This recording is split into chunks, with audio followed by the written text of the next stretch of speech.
Hey, everybody. Welcome in to the Utopia Football Podcast. This is the late in the week edition that we're doing here, coming off of the Texans 53-man roster and mailbag episode earlier this week. And no game this weekend, so I thought this would be a great time to go outside the box a little bit and talk about a book that is sweeping the football world right now. I'm sure a lot of you, if you've been listening to radio anywhere locally or around the country, you've heard about it.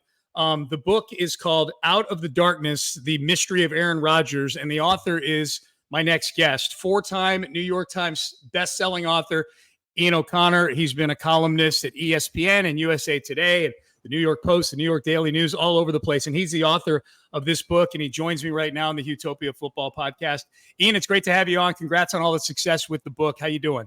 Hey, Sean. How are you? Great to be here, and I guess this is one opportunity to not talk about the Astros beating the Yankees again in the postseason.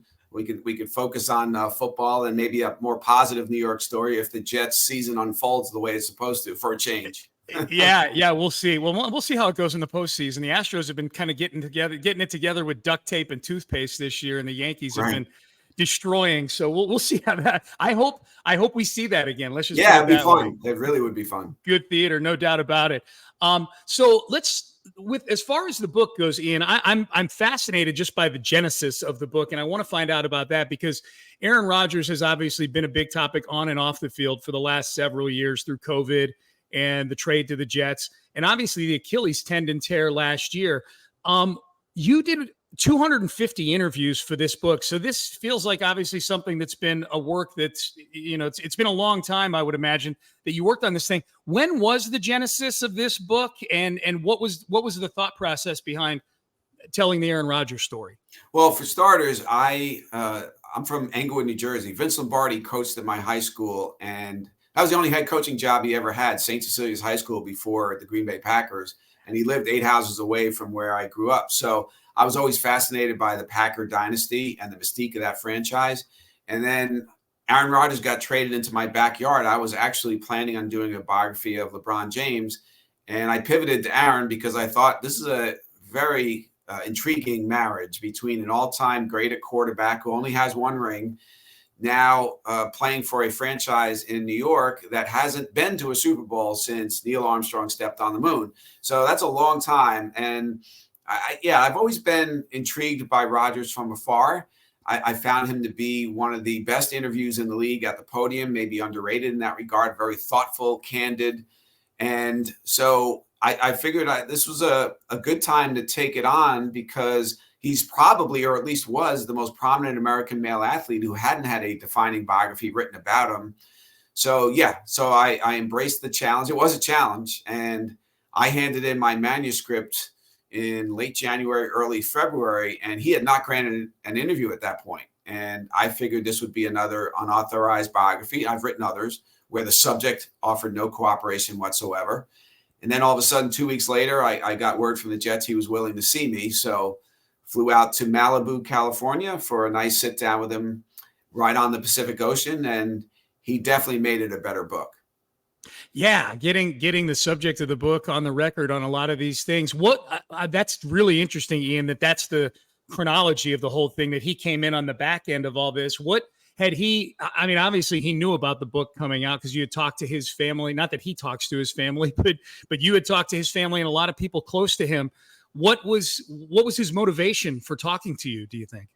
That's a good question, Sean. I think that he also realized I was opening the book with the story of his grandfather's service in World War II as a combat pilot in his B-24. He was an amazing pilot, 44 missions against the Hitler war machine, and twice really survived in a burning plane above Nazi Germany, and was mistreated and beaten as a POW, and is buried in Arlington National as a true American hero. And really, that story had never been told. And he knew that I wanted to open the book with that story because it was a positive story about a family with the estrangement that has gone on for 10 years, that has had so much negativity around it. So I think that was one reason. The other is I think I wore him down. Like I contacted so many of his friends and associates, and they were texting him for permission to talk to me. And I have a feeling, and I didn't get this directly from some of his friends, but they told him, this guy interviewed me and he doesn't seem like he has an agenda. He doesn't seem like he's out to get you. And that was true. I had to convince some people of that I had absolutely no agenda whatsoever. I had no negative feelings about Aaron going into the project. And so I think all those things put together, and he knew that I had talked to his parents. You have the estrangement issue, so he probably wanted to hear what they said about that. And that's how I ended up in his backyard on the ocean for 2 hours. I didn't know how much time he was going to give me. I could have used 20 hours with him, so it wasn't full cooperation, but the limited cooperation he offered really did make it a better book. Yeah, it made it a better book. Did it substantially change anything about the book, or was it just one more perspective? It happened to be his perspective on it. Yeah, his perspective on the estrangement, and again, going on almost a decade, he's never really commented on the record about it. So he did talk about it on the record to some degree anyway. And his parents had never really granted an interview about it. And they talked also on the record about the estrangement. So I think when I asked him about his COVID stance and statement in August of 21, I was surprised that he admitted he made a mistake. And if you recall, he was asked if he was vaccinated, and he said, yeah, I've been immunized. And those 4 words really changed his life. The truth came out 3 months later, and he got destroyed. And a guy who was once considered one of the good guys in the NFL became a villain. So I asked him, why did you not just tell your truth? And his truth at the time was he was allergic to an ingredient in Pfizer and Moderna and concerned about Johnson & Johnson side effects. And I said, Aaron, if I were calm as sitting there and I was vaxxed, I would have found that to be a somewhat reasonable position. I really don't think I would have hammered you that day in my column. Why didn't you do that? And he said, in retrospect, yeah, I should have, because I gave critics one thing they still have on me today, that is misleading the public. And he did realize it was a mistake. And honestly, I can't remember, Sean, him ever admitting fault or mistakes in pretty much any other context. So I did appreciate that. Yeah, Ian, it's so funny you say that. We're talking to Ian O'Connor, author of the book, Out of the Darkness, The Mystery of Aaron Rodgers. That was one of the things I had jotted down to ask you, and I didn't realize you only spent 2 hours with him. So I don't know that you've got a ton to contrast this with other than press conferences and things like that we've seen. But what was that like sitting across from a contrite Aaron Rodgers? Contrition does not seem like it's high on his list of traits. Yeah, it isn't. And you know what? I have to say, Sean, in all the years I've done this, in chronicling great athletes and coaches, they all seem to have this in common. They never want to say they're sorry about anything or they were wrong or admit weakness or fault in almost any fashion, because I think they fear that might follow them into the competitive arena and compromise their chances to win at the highest level. And we all know in sports, the difference between winning and losing, that margin is really small. Oh, yeah. And I think that I found that with Coach K, with Belichick, with Derek Jeter. They had that. I can't remember those figures who I've written books about ever saying I'm sorry about almost anything. And so he didn't say I'm sorry, but he admitted a mistake. And that was a big deal, because I don't know about you, but I can't remember him admitting too many mistakes over 20 years in the NFL. No, Ian. I mean, yeah, if anything, he digs in even harder when people push back on things that he's done. You know what Absolutely. I mean? Like, feels like the McAfee show has been a platform for him to do that for the last 2 years. Yeah, indeed, it has. And it's interesting because so he was considered one of the good guys in sports. And he was praised by media members for his stance on Kaepernick. And he's one of the few stars in sports who ever said out loud that he thought the owners were keeping Kaepernick out of the league because of his protest. He rebuked a fan who shouted out an anti-Muslim slur before a game, and President Obama sent him a letter thanking him. And so the same media members who were really praising him, all of a sudden, after those 4 words about COVID, it just became an avalanche of criticism. And I think Aaron decided, I'm digging in, and if you want a war, I'm here to give you one. And that's why his public image is today the way it is. I do think, Sean, if he wins a championship in New York, which may seem unlikely, if he pulls that off for that franchise, I think a lot of this will disappear, and his legacy, not only as a player but as a person in the league, will be greatly enhanced. Yeah, no, winning is a great deodorant for a lot of things, for sure. Yeah, for sure. Along those lines, Ian, among the, you talked to 250 people, 250 exclusive interviews for this thing. And I'm sure in there were a lot of, I'm guessing were a lot of teammates or former teammates of Aaron Rodgers that you talked to in there. Indeed. Yep. What's your sense for what kind of teammate Aaron Rodgers is and was?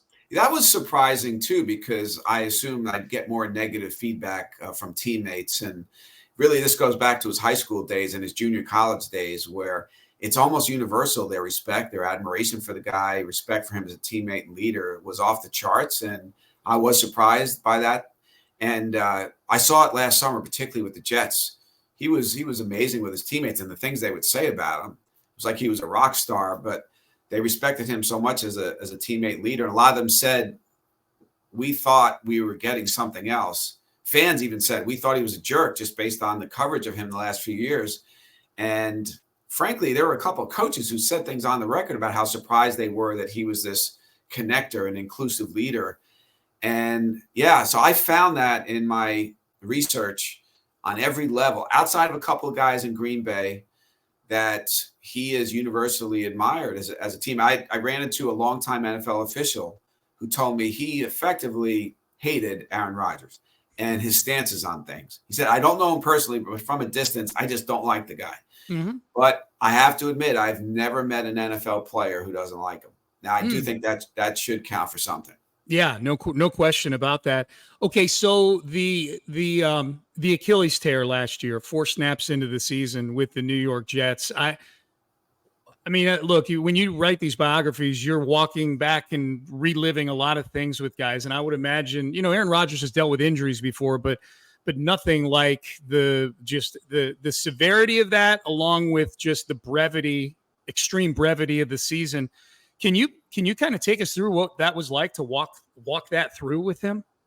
Yeah, that was rough. I've never been in a building where I was more heartsick for a fan base and an athlete than that night last September. It was such a love fest, and I had never seen, in 38 years of covering sports in New York, I had never seen a superstar from another market embraced by New York City like he was. And it was a total love fest all summer. And then even in the pregame, that's the most charged regular season crowd in any sport I think I've ever experienced, with him going out with the American flag and everything. And to have that ripped away after 4 snaps was rough. Yeah. And then I drive his parents home, and it was a very somber, difficult car ride home. And yeah, that was just a tough night to get through. Now, he has the surgery. His trainer, Aaron Alexander, moves in with him, oversees a very difficult training recovery program. You have ozone treatments, red light therapy, hyperbaric chambers, stem cells, everything. They threw everything but the kitchen sink at his Achilles. But he was struggling with it, and he thought the Jets might not want me back. I might be done as a player. There were some very dark and grim times. He overcomes that.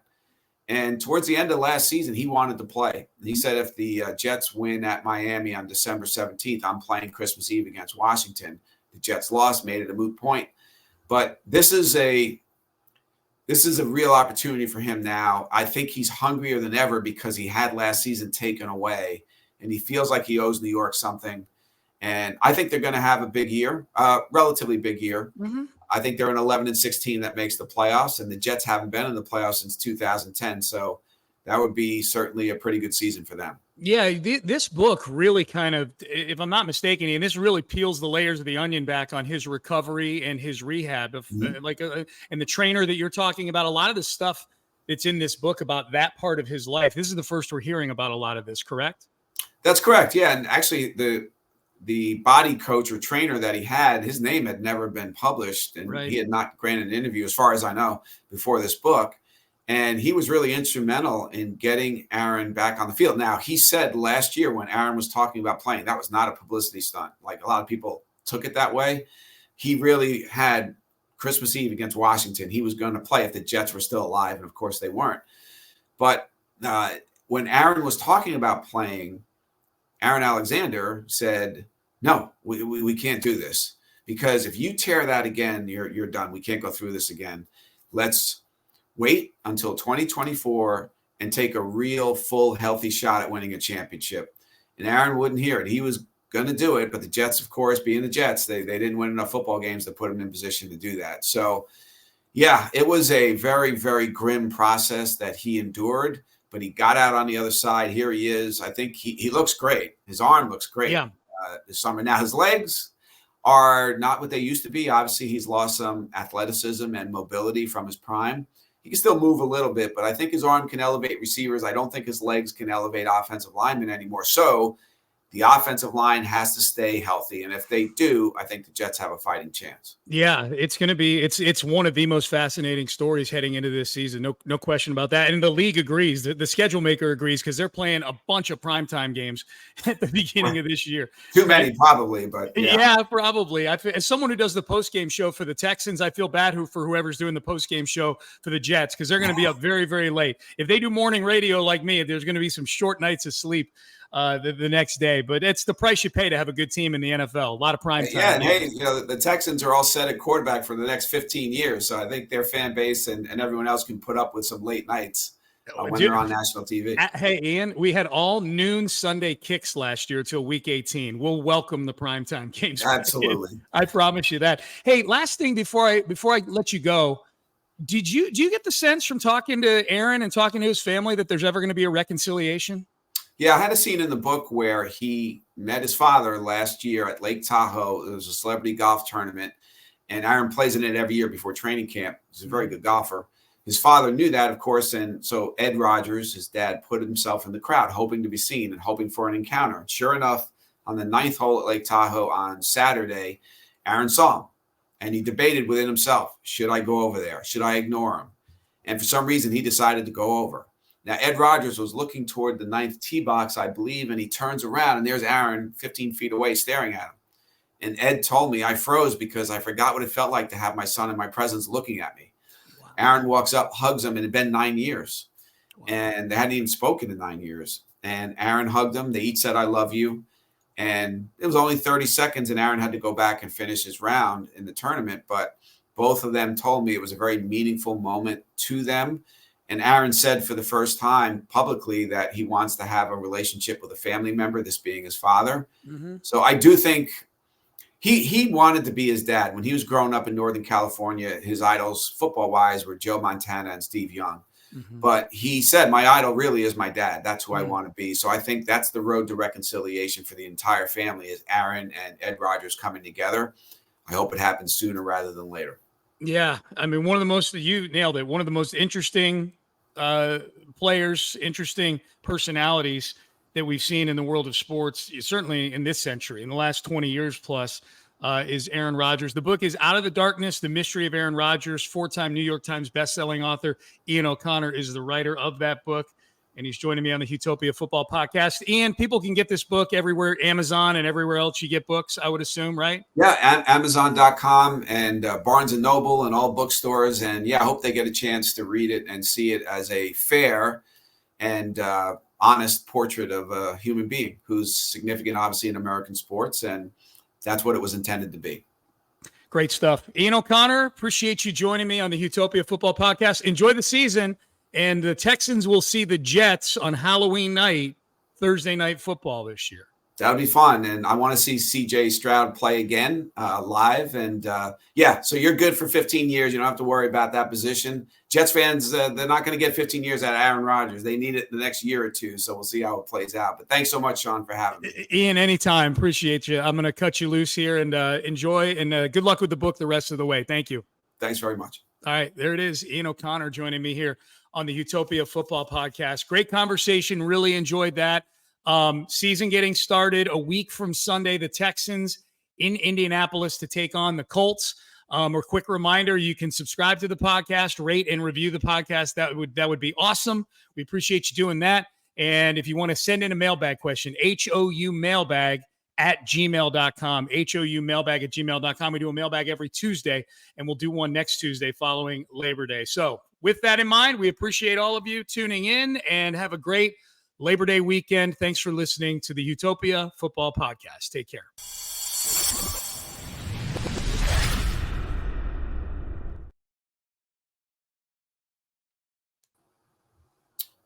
Are you set? I'm all set. We're good to go. I didn't want to disconnect because sometimes it needs to upload, so I didn't want to. Yeah, no, it's all good. I just hit end record and we'll be good. But I appreciate you. I like it. I like to be able to say like a casual thank you instead of an on the podcast thank you. So I appreciate you. Appreciate you jumping on. Yeah, no, thanks, man. You did me a favor. So yeah, Oh, yeah. I hope the Texans have a great year, and we'll hopefully see you during the season. Yeah, sounds great. Okay, take care, Sean. Take it easy, Ian. Nice meeting you. You too. Okay.